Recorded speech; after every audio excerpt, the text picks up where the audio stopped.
Hey, what's going on, guys? Welcome back to the garage. So today, another quick, easy, do-yourself video replacing rear shocks on any Charger, Challenger, Magnum 300.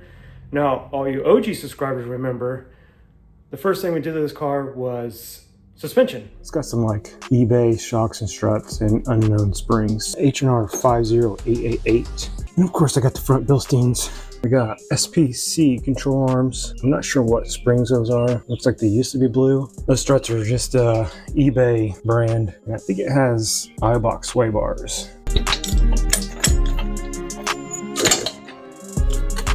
Mookie, nice. Okay, same situation back here. Rusty lowering springs. These MK1 shocks, iBox sway bar, an adjustable link. All right, here's how she sits.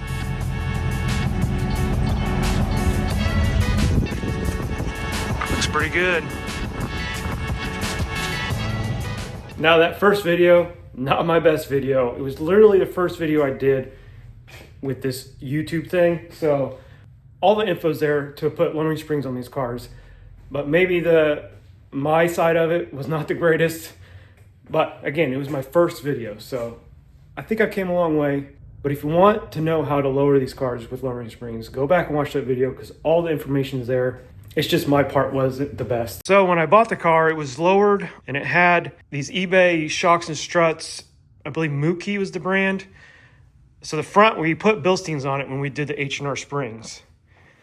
I left these rear shocks just because at the time I just didn't buy the Bilsteins for the rear. I got on eBay. Cleveland Power and Performance had these listed, so I picked them up. This is the second time I bought a set of shocks for them. You can always guarantee that they'll be in good shape and everything. I think this is off a newer Scat Pack with like 23,000 miles on it, so these should be basically new. Let's get the car jacked up and the wheel off, and I'll show you how to replace these. It's super simple. All right, you can see these aftermarket rear shocks. Now, the backs don't really feel that bad. The fronts that were on there were definitely weak. And I knew they wouldn't be able to handle the H&R springs very well. That's why I replaced the fronts, because the back's easy. You can replace these separately. Obviously, the front is a unit, so I didn't want to have to take it back apart to replace the strut. So I knew replacing the springs in the front, it was a good idea to go ahead and do the strut at the same time. That's why I got the Bilsteins ahead of time. And I waited for these because I knew I could just swap these out at any time. Now, some things to note on these cars. They came with two different style shocks. A regular gas shock, similar to this, and then also self-leveling shocks. Now, the way you tell the difference is the self-leveling will actually look a lot like these, where the body is shorter and then there's just a rod here that connects the bottom. Bilsteins are not self-leveling, even though they look like the self-leveling shocks. So if you have yellow Bilsteins, they're just a normal shock. But if you have non-Bilsteins and they look like this, they're probably self-leveling. Now, if you have the self-leveling, you're not going to be able to compress the shock in here by hand. They're too stiff. Whereas a normal gas shock, all we'll have to do is the lower shock bolt, these upper two bolts, and we should be able to compress this by hand and pull it out. Same thing with the Bilsteins. We'll compress those, slide them in. The self-leveling, not going to be able to do that. You're going to have to actually take the lower control arm bolt out with the shock bolts. Swing the lower control arm down. That way you have room to slide that shock out. Or if you're brave and you don't care about chopping them up, on the self-leveling, you just cut this rod right here and you can slide it out. Obviously, do not cut the shock body.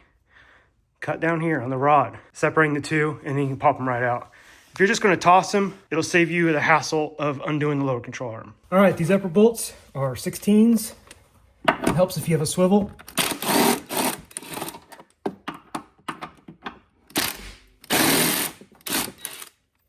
Those things were not even tight. All right, then next you got the lower shock bolt. It's going to be an 18 millimeter nut, and then the head of the bolt is a 15.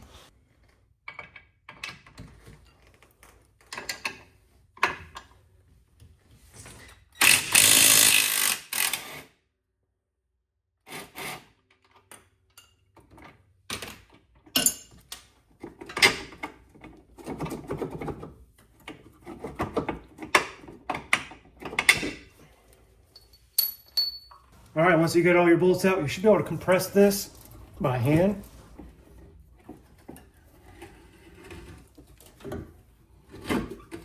Just like that.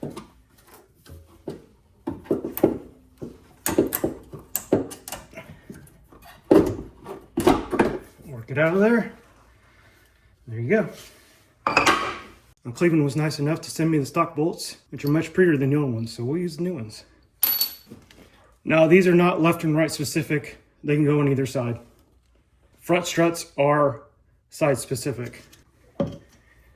So what I'm going to do is push down and compress this shock and then quickly try to get it up there.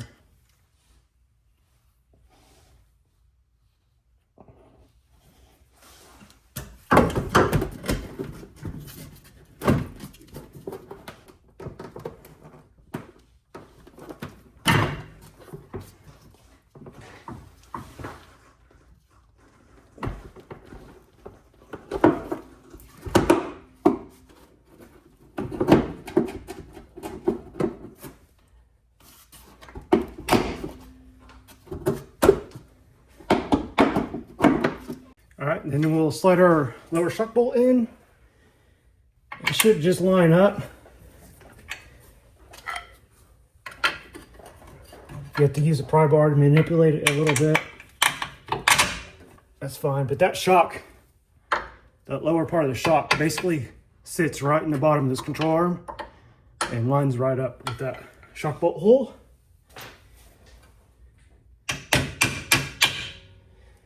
Sometimes I need a little persuasion.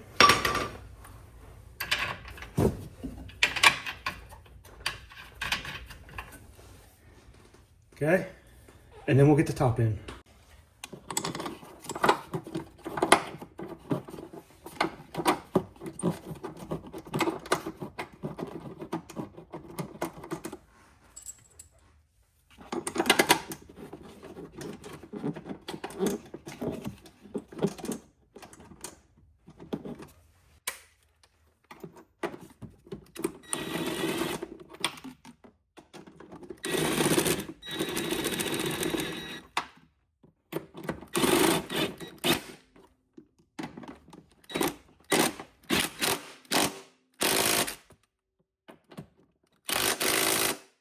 All right, now before I tighten the lower shock bolt, I want the suspension to be compressed because you want the suspension under load before you tighten that bolt, or else you could tear the bushing that's in the shock.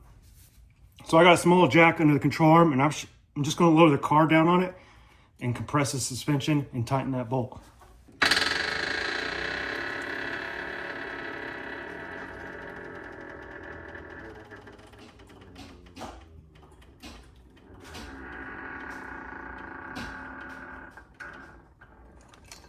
Just about there. That's pretty good. I'm going to tighten the bolt up.